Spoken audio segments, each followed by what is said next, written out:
I was just thinking about something recently, and I posted a little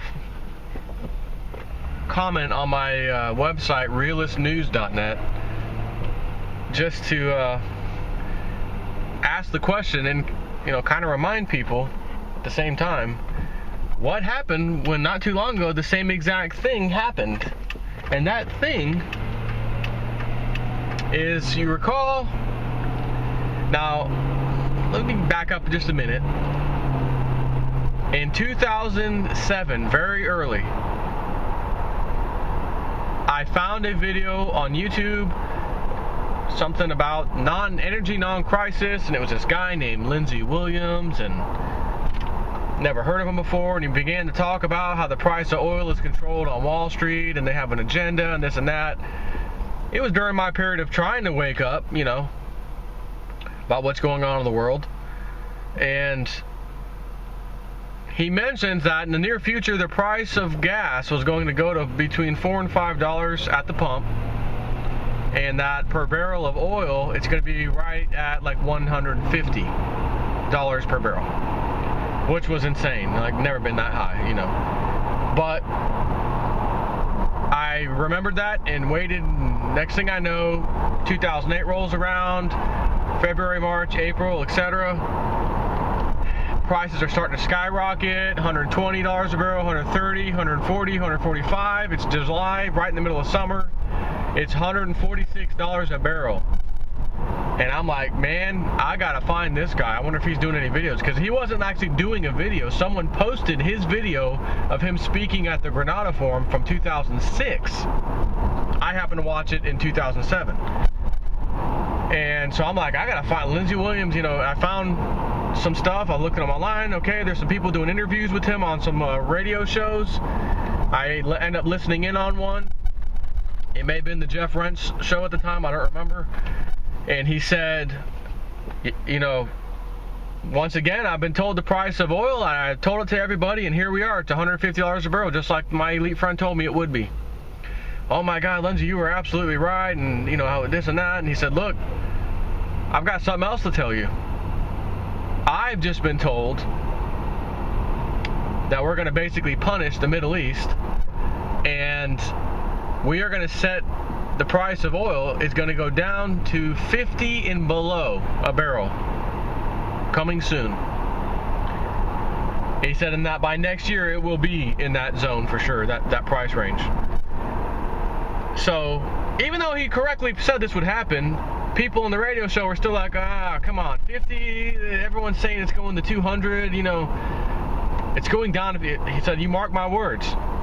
And sure enough, as the rest of the year went by, oil prices plummeted. I've mentioned this before. $50 a barrel oil by December, and sometime in December, we heard the news, Saudi Arabia to cut 2 million barrels a day to bring prices back up, which we're hearing that crap, every time the price moves. OPEC and Saudi Arabia are going to cut. No, they're not. It doesn't matter. Why? Because the prices of oil are set as a commodity on Wall Street. Nothing to do with the actual supply or demand or the person selling it, right? It's all Wall Street. And he said this in that video too. Now, they cut supply, and the price dropped another $10 a barrel. It was down to 40, I think, before the year even ended. Like later in December of 2008.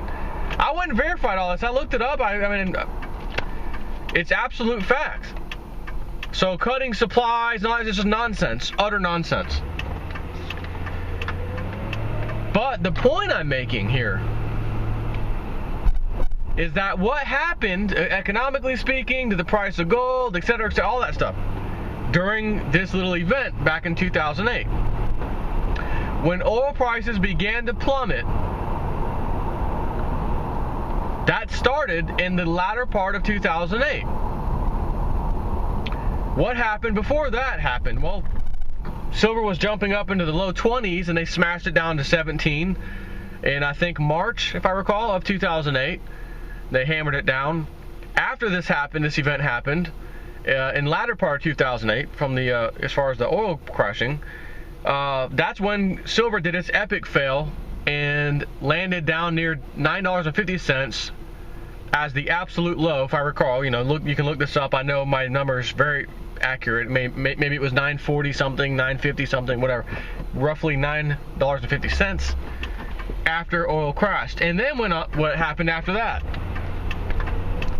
We went on. Now, it wasn't immediately after, right?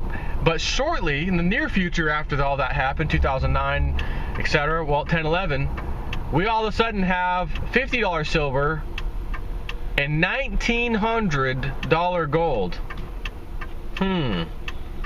So we have this huge low started by oil prices dropping drastically, and then all of a sudden we have this massive new high in precious metals. So here we are witnessing.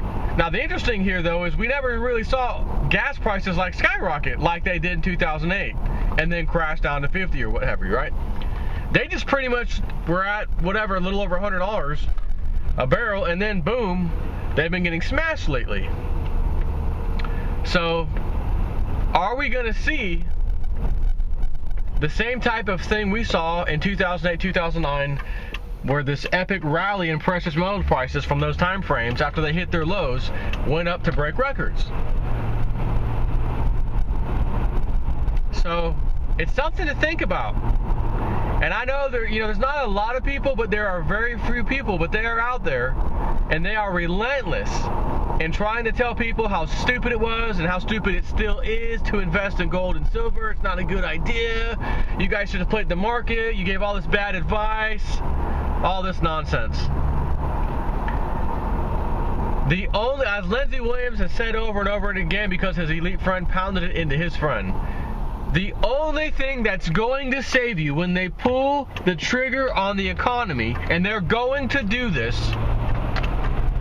it's going to be gold and silver. He said, don't worry about the price, don't worry about anything other than stacking gold and silver as much as you can in preparation for this massive collapse that will be taking place. Also keeping in mind of last year, also around, I think, March, April, May, somewhere around there, I've mentioned this too. I'm trying to just keep this fresh in everyone's memory. The interbank lending rate, the rate that our banks are charged to lend between each other, etc. They don't set that rate. They get it from one of the club banks like the BIS or the World Bank or whatever.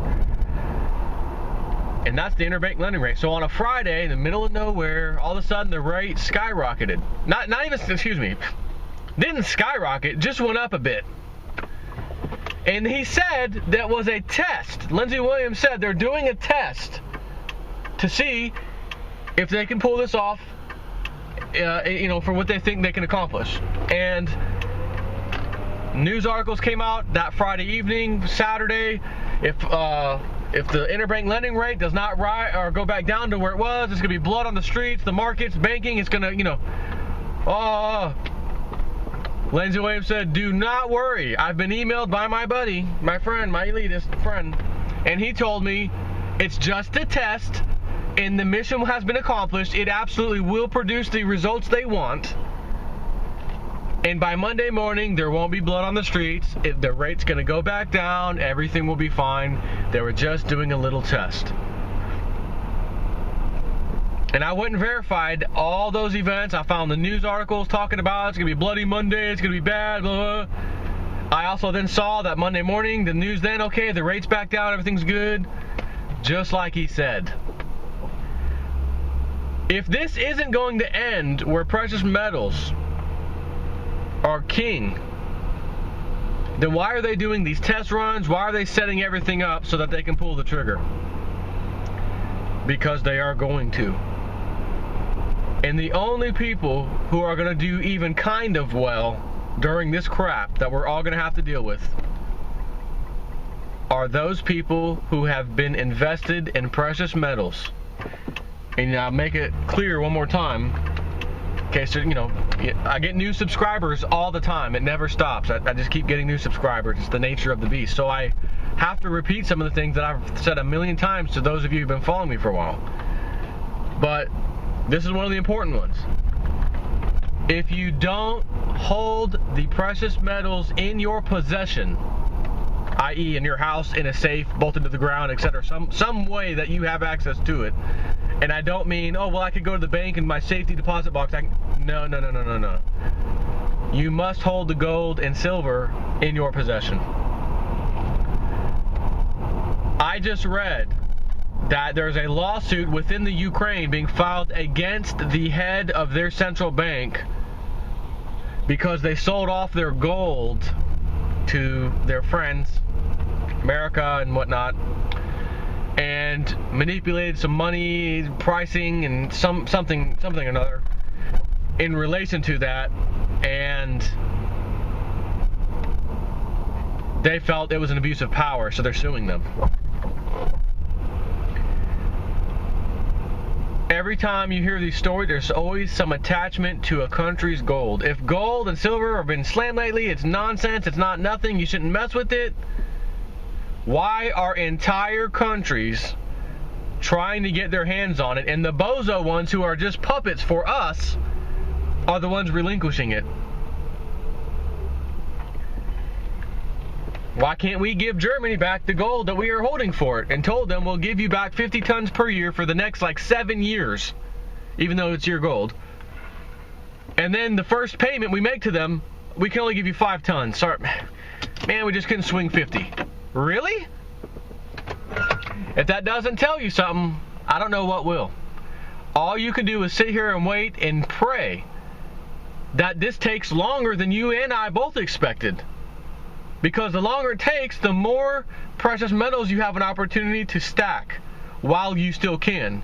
Because when the prices skyrocket, that's not the time to go out and buy. Yet history always shows that anytime anything skyrockets, people panic and they go, I gotta go, gotta have it. And when we're talking potentially hundreds of dollars, even if it's $200 or $300 for an ounce of silver, it's not going to be the right time to buy. It's going to be the time when I'm doing another video saying, hey, I think I'm going to sell some of mine and buy some of my kids a house free and clear. That might be a good idea.